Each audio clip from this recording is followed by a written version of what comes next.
So my man Mr. Washington commented and said, "Juan, F that old school hip hop. What you know about that old school go-go? Oh, you must not know what I was raised up around, Slim. Let me show you some. What y'all know about this right here? Yeah, yeah, yeah, yeah, yeah, yeah. Walked in this place, so out to say, just rockin' to the go-go beat. So it looks good to me. I say, come here, girl, would you rock my world? Do it about sexy, sexy. Nothing wrong if you wanna do the butt all night long. I know about this. Listen for y'all time. Y'all don't know none. The way that we live is not for everybody, man. Nah, that ain't it, y'all. How do you think the rest of Jaden Daniels' career is going to go?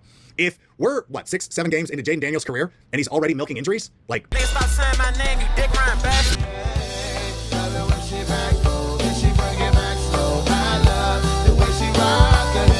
I love the way she move it, shake it on me. When she cry for him, the shawty is the winner. You can tell that shawty's no beginner. She's confident.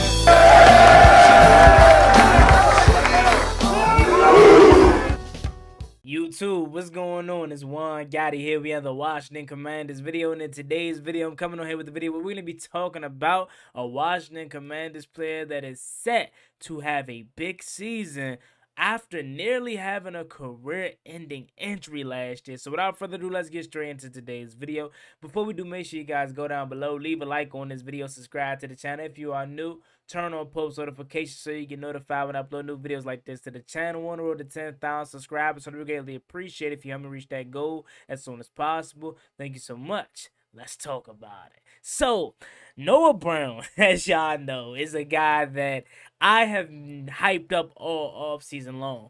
And let me get something very, very clear when it comes to me hyping up Michael Gallup and hyping up Noah Brown. I'm not going out there and saying these guys are going to put up Terry McLaurin numbers or even 800 receiving yards by themselves.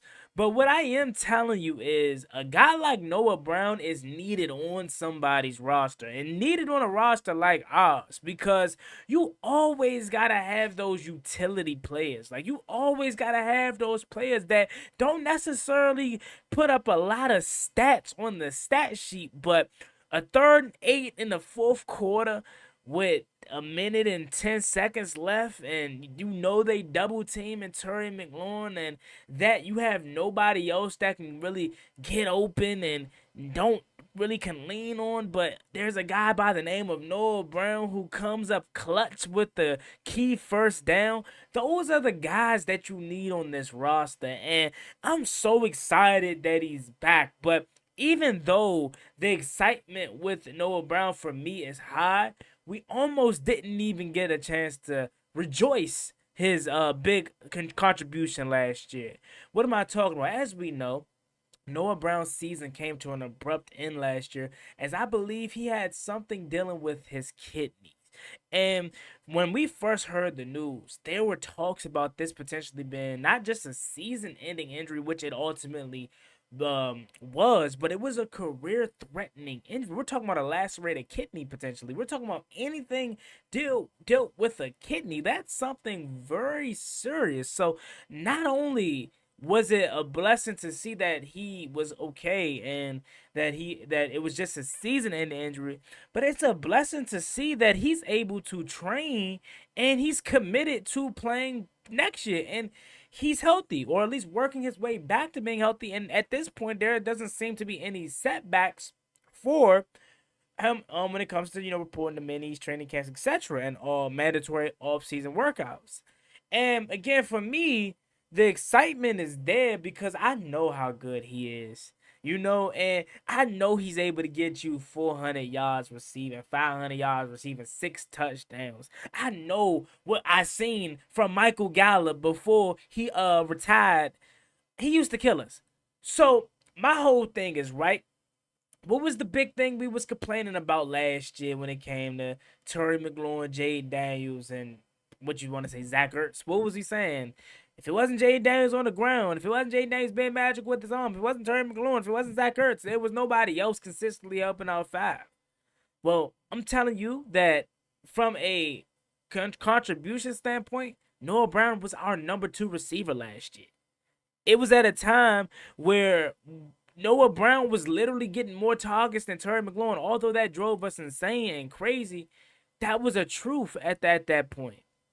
And you telling me with the addition of Deebo Samuel, who is playing with a chip on his shoulder, planning to get another long-term contract extension, you telling me he ain't about to give you at least 1,000 all-purpose yards alongside Terry McLaurin 1,200 receiving yards, hopefully more? You telling me Michael Gallup's 500 receiving yards, Noah Brown's full 500 receiving yards, Zach Ertz full 500, 600 maybe receiving yards? Because remember, a healthy Zach Ertz, we got way more than what we expected out of him. He played in all 17 games and he gave us 600 receiving yards. It was hot to finish the season. If he gives you anything anywhere close to that again, on top of a really good year from Ben Sinnott, and they expect John Bates. This was a big reason. A lot of us was like, they re-signed John Bates for the blocking ability, which was true. But they truly expect John Bates to be involved in this offense on a much more deeper scale than we realize. So for all intents and purposes, I'm saying there's more around Jaden Daniels than we think. On paper, it looks mid. It looks arguably the same as last year. But if you know and you do your homework research of what these guys play like, there's no way you can't say we're in for a much better supporting cast than last year. I don't think Michael Gallup's off the rip gonna give you 1,000 yards, but he is a former 1,000-yard receiver in Dallas. He's fresh, hasn't played since 2023. Noah Brown got a season-ending injury, but he seems to be back. Deebo Samuel playing with a vengeance. We're gonna address the running back room in the draft, more likely than not. You still got B-Rob and Austin Eckler, who aren't half bad. Like, we're not going to sit up here, although a lot of us want to add to the running back. We're not going to sit up here and act like Eck and B-Rob don't contribute or they're trash. That's far from the truth. Offensive line got significantly better. Like, come on.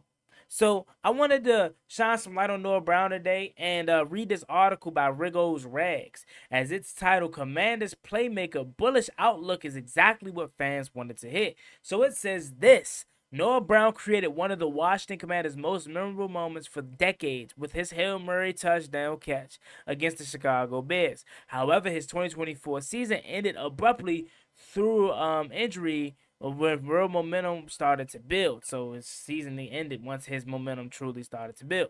A bullish recent outlook from wide receiver is exactly what Commanders fans wanted to hear. Brown suffered a serious internal issue against the Tennessee Titans, placing him on season-ending injury reserve.